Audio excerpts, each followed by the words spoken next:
Every passenger jet is a traveling life support system, carrying inside it the highly pressurized oxygen that keeps us alive. If it ever escapes, a simple flight becomes a living nightmare. United 811. There was nothing in front of us or to the side of us. The whole side of the plane was gone. Aloha 243. Everything was gone. It was being sucked out of the plane. British Airways 5390. I'll never forget. His face was hitting the side screen, but he didn't blink. Mayday, mayday, mayday. Declaring an emergency. Sometimes it takes a terrible accident to expose hidden dangers and change the way airplanes are built. Unfortunately, we wait until we have enough bodies. Too many of the changes have been, in effect, written in blood. Mayday, mayday.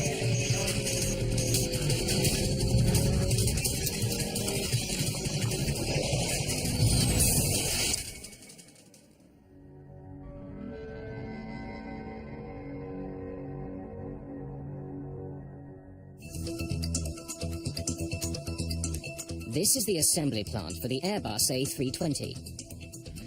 After the Boeing 737, it's the most popular jet plane ever built. Almost 2,000 of them are flying for airlines around the globe. It's safe and dependable, the airline equivalent of a minivan. The aluminium skin on the top of an A320 is less than 2 millimeters thick, about as thick as a coin. But this slender piece of metal helps keep passengers alive.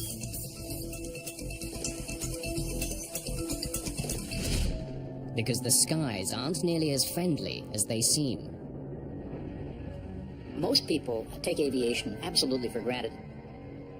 The difference between being on a commercial airliner at 35,000 feet and being in a space capsule in orbit is really not all that different. They're both life support systems. The reality is, it's a hostile environment. The reality is it's 50 degrees below zero outside. The reality is that jet stream or that airstream out there would kill you almost immediately. It's not natural for people to travel through this killer atmosphere. But every day, millions of us fly easily some 3,000 meters higher than the top of Mount Everest. All our life support that's natural for us is down here at the bottom of this sea of air. And if we swim up too high, however we get there, if we're not protected, we can't live.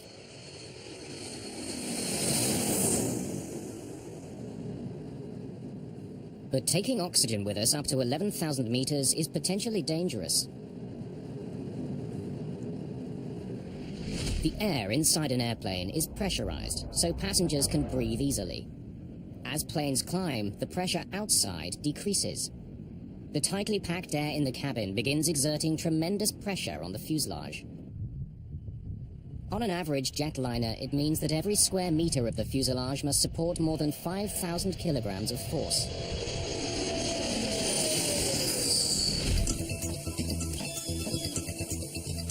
And on almost every flight, the fuselage wins the battle. But only because airplane designers have learned tragic lessons. We have concentrated in the past on changing things, but unfortunately we wait until we have enough bodies. In the 1950s, a series of shocking accidents triggered changes that are still seen today. The comet has blazed new trails, achieving new speeds, setting a new standard. The passenger jet era began in the 1950s with the introduction of the de Havilland Comet. For the first time, jet engines were being used to push commercial planes higher than ever before. What Great Britain had at stake with the comet was enormous. They wanted to really declare their place in civil aviation by having the first successful jet transport aircraft. But less than 2 years after its maiden flight, the glittering jewel of British aviation disintegrated in mid-air.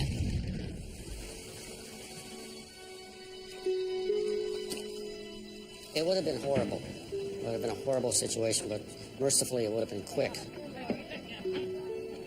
What they had found with the bodies that they had recovered is the massive decompression, of course, caused the air inside your lungs to burst your lungs, At the same time, the outrush of air would tear you from your seat, and many of these people would actually smash their heads against the structure. 3 months later, another comet ripped apart in flight. Officials fear that every single comet could be a flying time bomb. The entire fleet is grounded. The design of the comet was actually a very sound design. There was only one thing that they didn't do, and it's because nobody knew. Unknown to engineers, there was a deadly flaw in the comet's basic design. To find the jet's fatal weakness, investigators built a massive water tank. They immersed a stripped-down comet. The pressure in the tank was increased and decreased, simulating the strains of flight. The experiment ran 24 hours a day, 7 days a week. After the equivalent of some 3,000 flights, the comet's Achilles heel revealed itself. Its square windows. You have a rapid change of direction in the shape, essentially a corner. You have a high stress concentration. It gave rise to a fatigue crack, which then traveled rapidly through the rest of the structure, causing a massive decompression. The most advanced passenger jet in the world had succumbed to metal fatigue. The fuselage simply could not handle the force of the air inside, pressing out. The airplane, with all that force behind it, suddenly unzipped itself.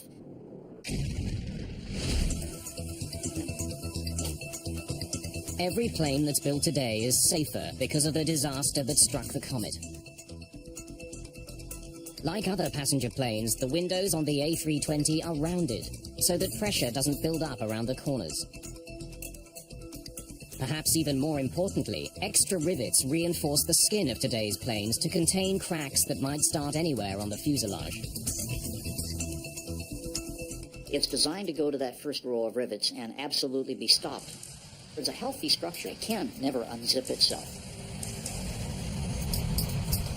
But 34 years after the comet crash, aircraft manufacturers were faced with another tragic disaster. The extra rivets that were supposed to save lives failed to withstand the relentless power of air pressure on metal. One of the fellows that I knew at the FAA, he said, you know, the day after this accident, I had to throw away most of what I knew about metallurgy and start over.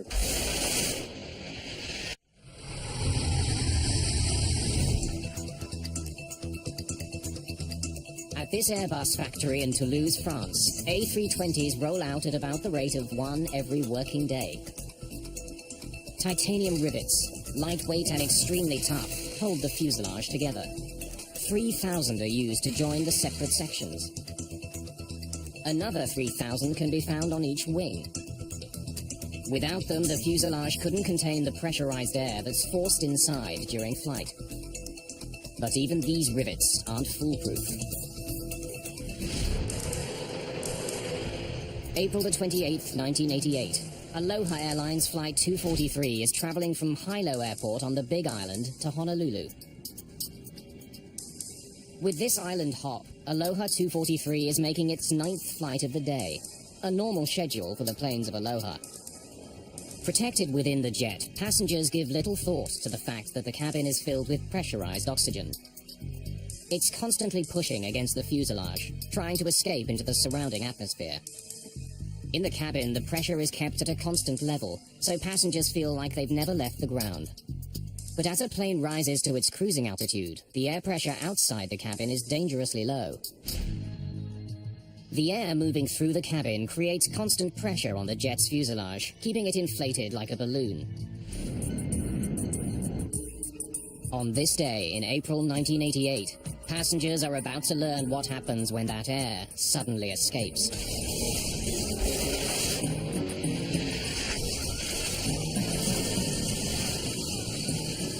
I saw a brilliant flash of light and boom. Everything was being sucked out of the plane.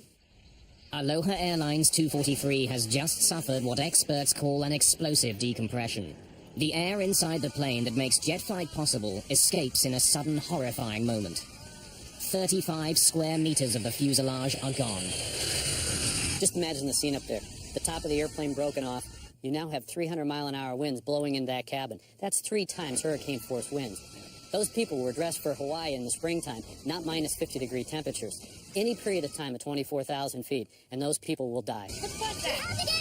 Captain Bob Schornsteimer begins an emergency descent, dropping 20 meters a second. The stress on the damaged craft threatens to tear it apart.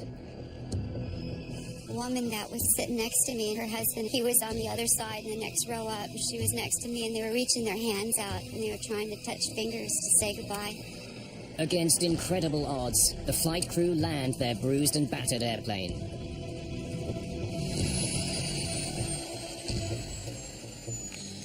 Even with this explosive decompression, there's only one death on Aloha Flight 243. A flight attendant who was pulled out of the plane.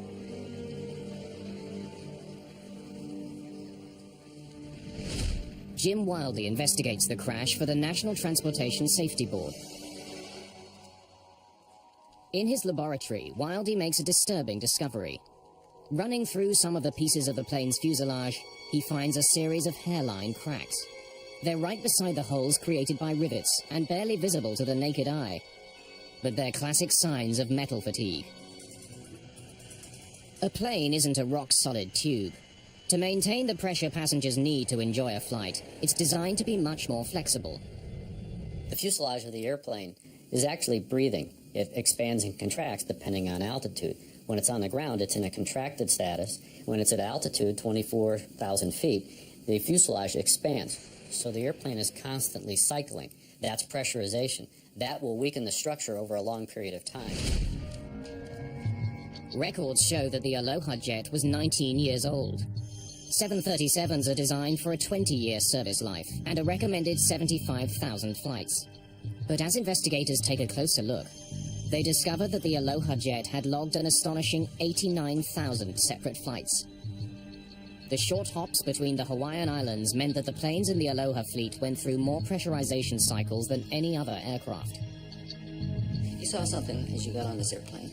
What did you see? Investigator Jim Wildey gets a lead when he interviews one of the Aloha passengers. She says she saw a small crack in the fuselage just to the right of the door. The witness saw cracking in this area, and we found fatigue cracking back in here. So this is the line where the fatigue cracking joined up. One piece came down this way and folded off, and the other piece went across the top and came off to the right side. But something doesn't make sense. The Aloha jet lost 35 square meters of its fuselage. In the years after the Comet disaster, Boeing and other companies had designed a safety feature that should have kept any tearing to an absolute minimum. Inside the fuselage of every 737, Boeing has installed a series of tear straps. If any kind of tear develops in the fuselage, it should only run as far as the next tear strap, never more than 13 centimeters away, before shooting off at a 90-degree angle. This would have prevented the sort of catastrophic disintegration that ripped apart the Comet. The purpose of the tear strip is to confine any kind of rip or tear in the fuselage skin to a 10-inch square, basically. The 10-inch square allows a controlled decompression and confines any structural damage to a very small area. But for Aloha 243, the tear straps did not contain the rupture caused by the metal fatigue. The NTSB believes there were so many cracks in the fuselage that they eventually joined together, tearing an enormous hole in the plane. But jets aren't held together by rivets alone. The Comet disaster had also highlighted the need to reinforce the fuselage. The skin of an airplane is built from separate panels, which overlap. These panels are bonded together by a powerful adhesive known as epoxy. As the epoxy hardens, the panels are locked together by rivets. And during his investigation on the Aloha fuselage, Jim Wildey finds discoloration inside some of the overlapping joints. You can see now where the dark material is the epoxy that was used to bond the two layers of the lap joint together. The white material you see here is corrosion damage of the aluminum fuselage skin. The Hawaiian climate is great for tourists, but it's tough on airplanes. The ocean air is humid and heavy with salt. It can corrode even industrial epoxy. Investigators learned that Boeing, the company that built Aloha 243, had issued numerous written warnings about the epoxy.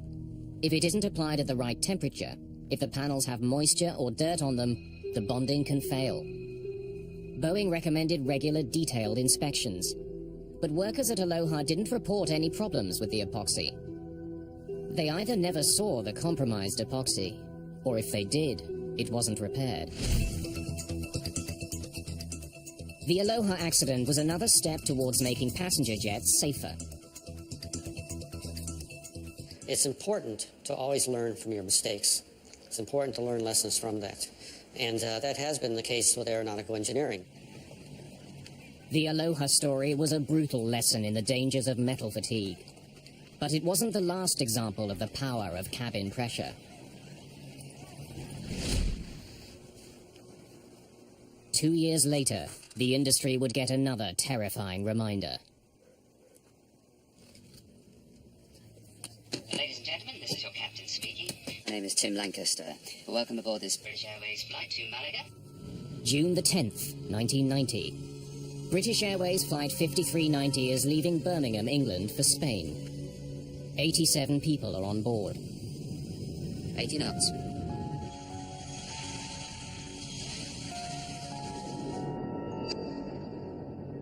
Two minutes into the climb, the flight crew switch on the autopilot. Captain Tim Lancaster takes off his shoulder straps. I went into the flight deck to ask Tim and Alistair what they would like to drink. You gentlemen like a tea? Please, usual. Minutes later, at 5,200 meters, the plane is very close to its assigned altitude. And then, like a cork out of a champagne bottle, the windshield bursts from its frame.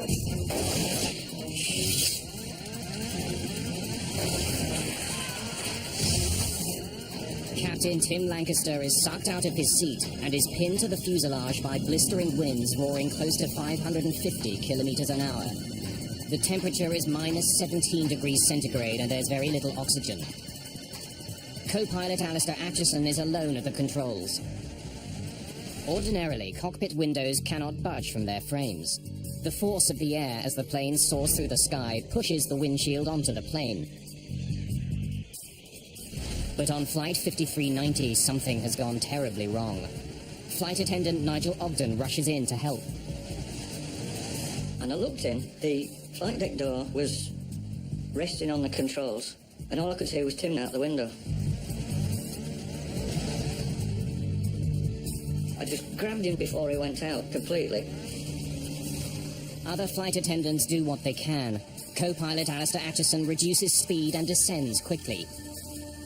But as he slows the plane down, the drop in wind pressure lets the captain slide around on the side of the plane. All I remember is Tim's arms flailing out. His arms seemed about 6 foot long. And I'll never forget that, his eyes were wide open. I mean, his face was hitting the side of the side screen, but he didn't blink. And I thought to myself, and I said to John, I said, I think he's dead. I think he's dead. Just 35 minutes after taking off, Atchison gets his jet safely back on the ground.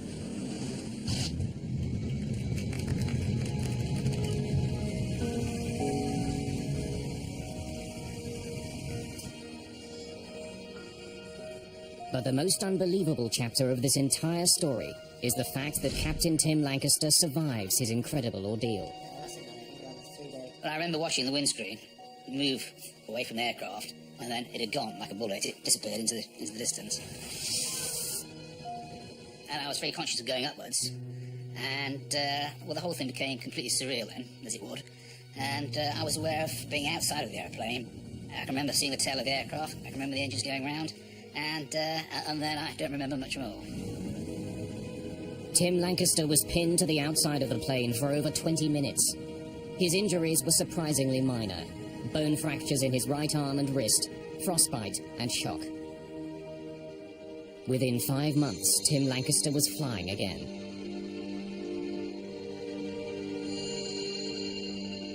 In the immediate aftermath, investigators have very little to go on. Windscreen was missing, there was a certain amount of blood around, there were some minor dents and scrapes on the fuselage, as you'd expect if the window had gone past, and really that was about it, apart from a lot of paper scattered around inside. The maintenance log is recovered from the plane. Stuart Culling learns the windscreen had been replaced just hours before takeoff. Everything okay? Fine. She's just come out of maintenance by the look of it. Hardly much, though. Just changed the windscreen. I wanted to find out exactly what had happened to the aircraft before it took off. Early in the investigation, the missing windscreen is found. It contains a curious piece of evidence. There were something like 30 bolts found with it, most of which were one size short in diameter, one size too small in diameter. On many planes, windscreens are fitted from inside the cockpit. Internal cabin pressure pushes against them, keeping them in place. But on the BAC-111, the windscreen is bolted from the outside. The pressurized oxygen inside the jet pushes out against the windscreen. The bolts must resist this pressure. There are enough of them there that they simply can't pull out of the structure. But of course, if you then violate the very premise of that by putting the wrong bolts on, all bets are off. You're now a test pilot. During his interview with the ground engineer who repaired the plane, Culling gets a major break. One thing that came out was that he said, oh, the old bolts went into a waste bin in the hangar where he did the job, and they may still be there. So they rushed across to the waste bin and found something like 80 discarded bolts. The old bolts are the proper size. Why were smaller bolts used to replace them? And these are the ones you checked against the new ones? That's right, yeah. That's from the carousel. There's really excellent evidence. Gold as far as I was concerned. Instead of using the old bolts to put the new window on, the ground engineer decided to replace them. He did not check the parts catalogue to verify which bolt he needed for the job.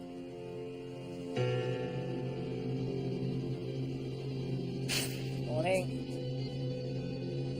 The bolts he chose seemed the same, but in fact were just over 0.5 millimeter smaller. They were too thin to do the job.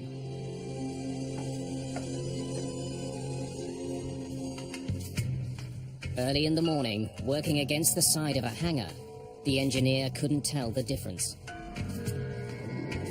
Hours later, the window gave way.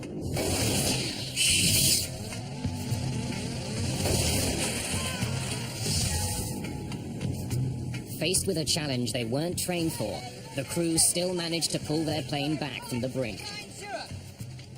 But the massive pressure inside an airplane doesn't need bad maintenance to rip a jet apart. That pressure can also find a tiny flaw somewhere in the design and cause a nightmare in the sky.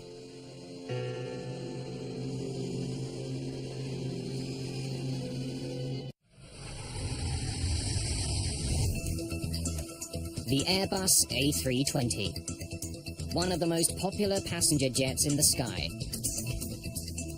Every day around the world, thousands of passengers board this plane. When they do, they walk through what would seem to be an obvious weak spot in the fuselage, the door. Any hole in the fuselage is a potential danger. So engineers designed passenger doors that can't be opened in flight. It is virtually impossible. I don't use that word very easily, but it is impossible for a passenger to open a plug-type door in flight. Passenger doors are plug-type doors. They're built to be slightly larger than their frames.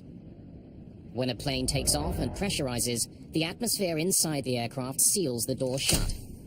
That door probably has 10,000 or more pounds of pressure holding it firmly in place in that door frame, and you have to pull it out of that door frame to get it open. But not all doors on an airplane are built the same. Even designs that seem flawless on paper can rip apart in the real world.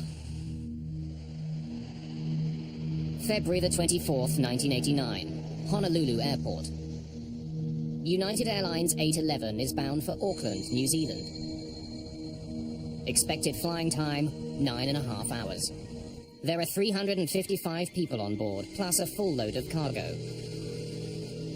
The doors close on time, and the plane leaves the gate just after 1:30 in the morning. Tell them we can handle 33. Okay. We did notice that there were thunderstorms 100 miles south, right on course, which was rather unusual for that time of night, so I left the seatbelt sign on. Captain Cronin's decision to keep that sign on will save lives. As the 747 climbs past 7,000 meters, passengers sitting just above and behind the cargo door begin to hear a strange noise. Kind of a grinding noise.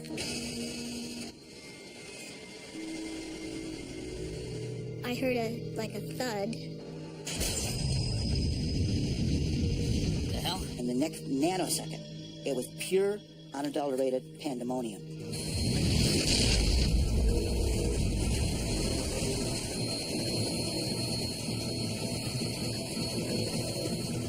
The next thing I knew, I found myself on the stairwell, hanging onto the rungs, and I immediately knew it was an explosive decompression.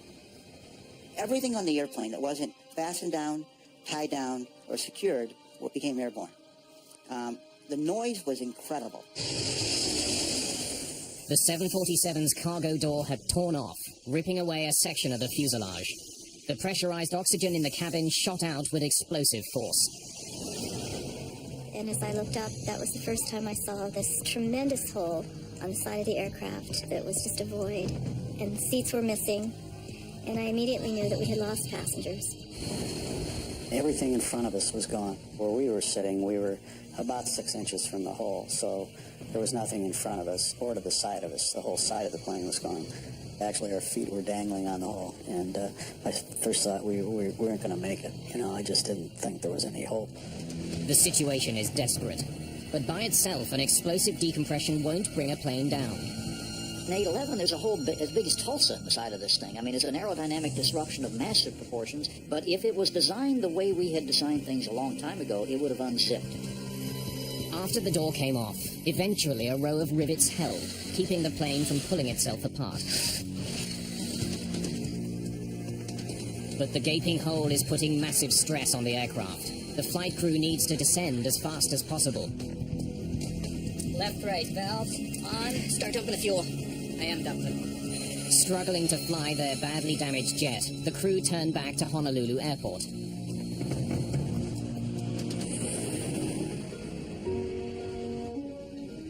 And all of a sudden, we were slowing down, and I said, oh my God, we've landed, we're on ground.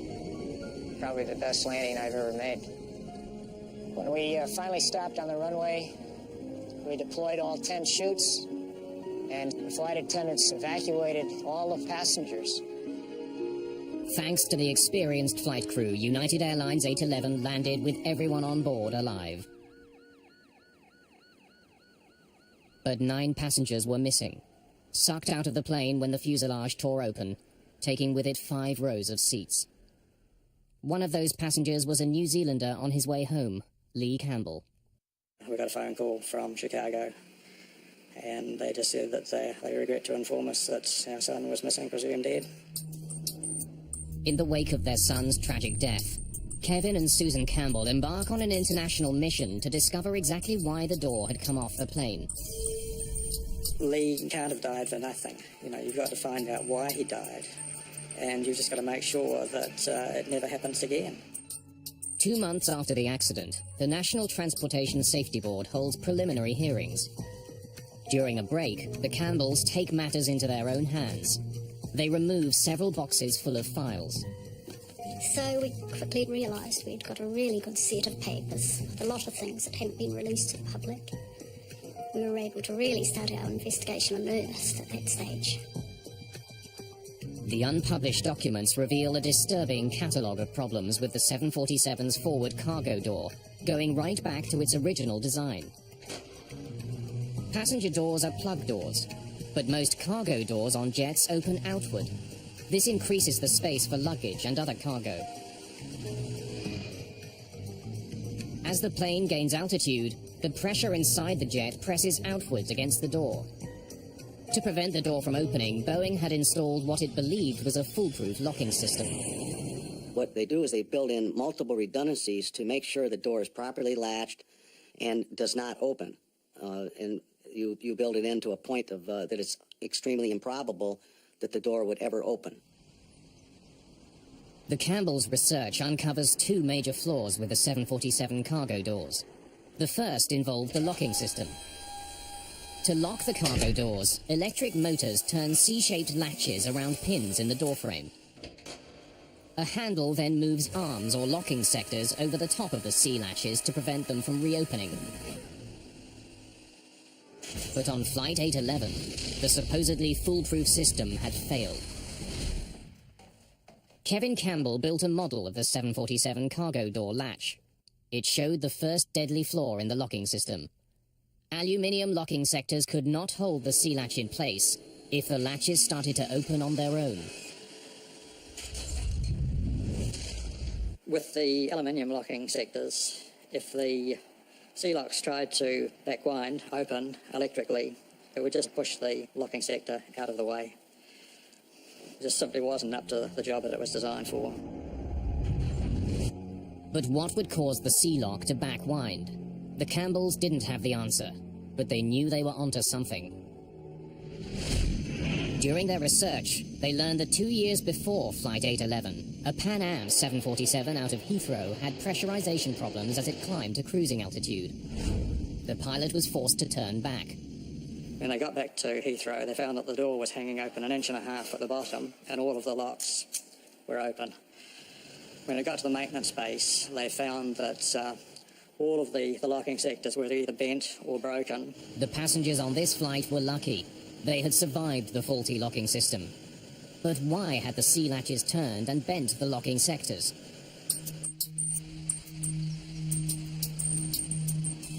As the Campbells continue to search, a Pan Am report surfaces that lays out a critical issue with the cargo door's electrical system. When the cargo door's outer handle is placed in a closed position, a master lock switch should disconnect the power supply. This would stop the C-latches from turning. But something was wrong with the switch. There was power to the door locks with the outer handle closed, and the lock started to move, and it started to force the locking sectors out of the way. The faulty power switch and weak locking sectors were no match for the pressurized oxygen inside the plane.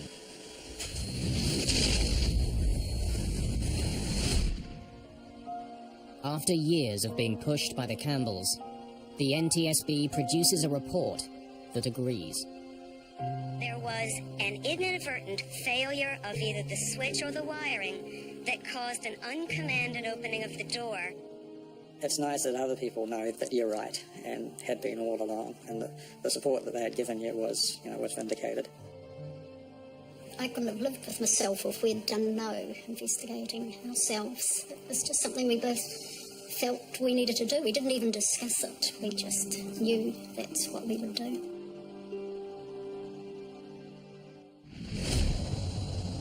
After United Flight 811, the locking system on the Boeing 747 cargo doors was changed. Inspections were increased.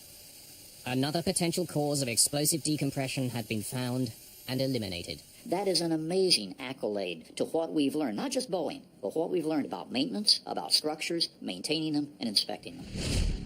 Since the first jet engines pushed planes higher in the sky, the aviation industry has struggled to harness and contain the deadly power of pressurized oxygen.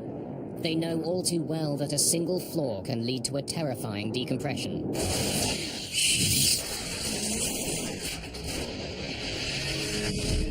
But more than 15 years after United 811, another deadly lesson is learned. It's August the 14th, 2005. For almost an hour, Helios Flight 522 has been circling the skies over Athens. Its flight crew has stopped communicating with air traffic control. Fearing a terrorist attack, the Greek Air Force scrambles 2 fighter jets to circle the mystery aircraft. One of them was actually in a shooting position behind the 737. The other one was nearby the cockpit, and he was trying to communicate visually with the person in the cockpit. The fighter pilots can't see any damage to the jet. No holes in the fuselage. There is no structural failure. There is no fire. There is no problem, obvious problem, from the external view with the plane. Someone in the cockpit waves at the fighter pilot, but all too soon the jet loses altitude and falls towards the ground.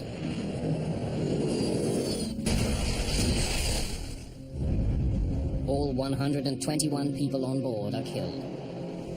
It's the worst air crash in the history of Greece.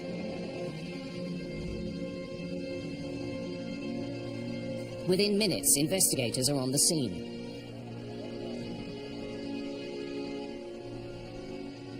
So we climbed over the hill, and there we were, facing this situation, which was beyond any description. I saw a great area in front of me, which was burning. It was black. Burning, people spread, pieces of the airplane. The autopsies add more mystery to the case. Everyone on board the Helios flight was alive up to the moment of the crash.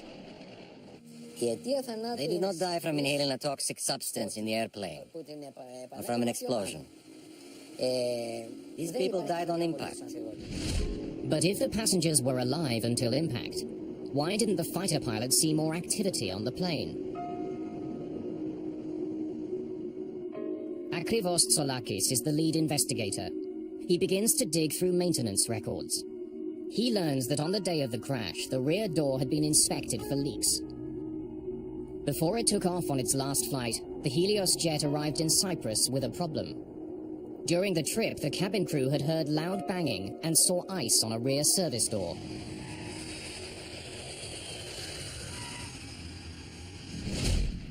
To make sure there's nothing wrong with the seal on the door, the engineer runs a pressurization test. He's looking for a leak. So explain again how you tested the pressure. I went into the cockpit. I turned the pressurization switch to manual. Switching digital pressure control unit from auto to manual. The jet's engines are turned off, so the engineer uses the plane's auxiliary power unit to force air into the cabin. It's like looking for a leak in a tire.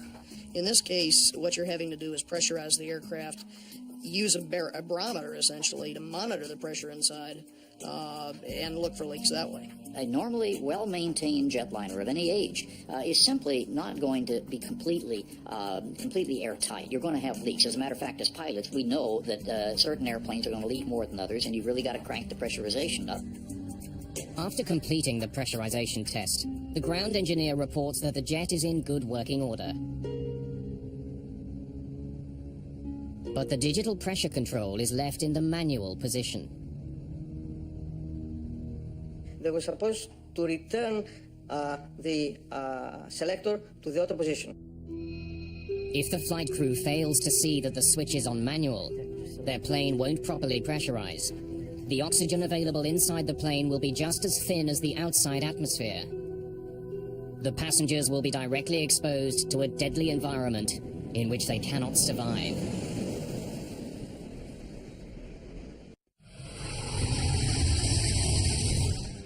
August the 14th, 2005. The worst airline disaster in Greek history has stunned the nation. Investigators are sifting through the gruesome wreckage. A few minutes after 9 in the morning, Helios Flight 522 left from Cyprus bound for Athens. The crew has no idea that hours before takeoff during a maintenance test, a flight engineer has left a pressurization switch set to manual. Both the captain and co-pilot miss the fact that the plane is not set to pressurize automatically. As Helios 522 climbs, an alarm blares in the cockpit. What is it?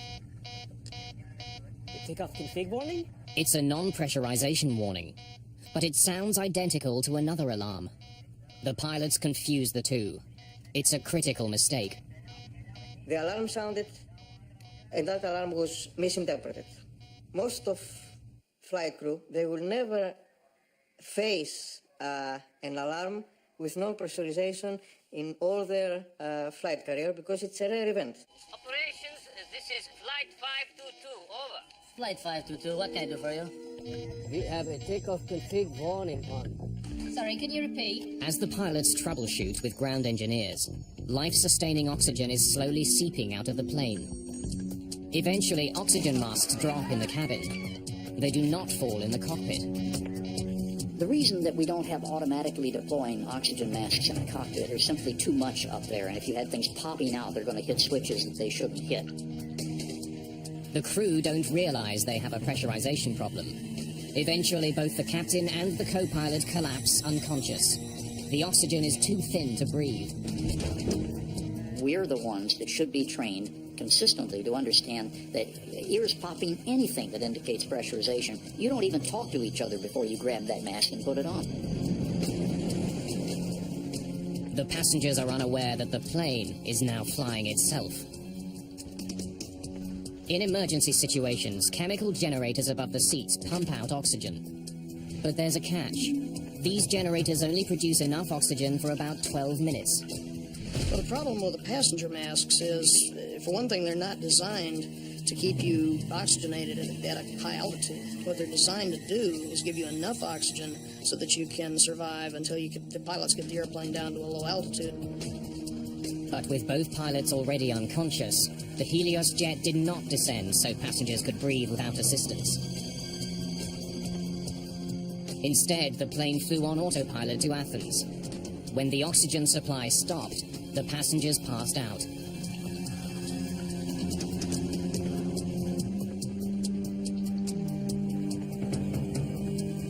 By the time the Greek Air Force intercepted the Helios jet, only one person was still moving.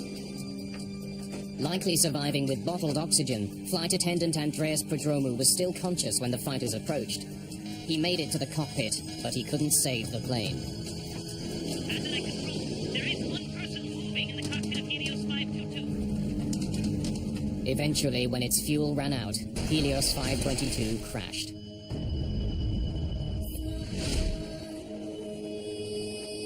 Investigators eventually find the panel with a pressurization switch. Are you sure this is the way it was found? It hasn't been moved at all.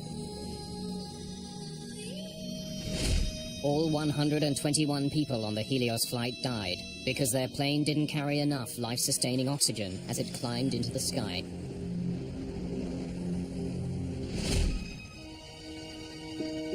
It's been more than 50 years since the beginning of the passenger jet era.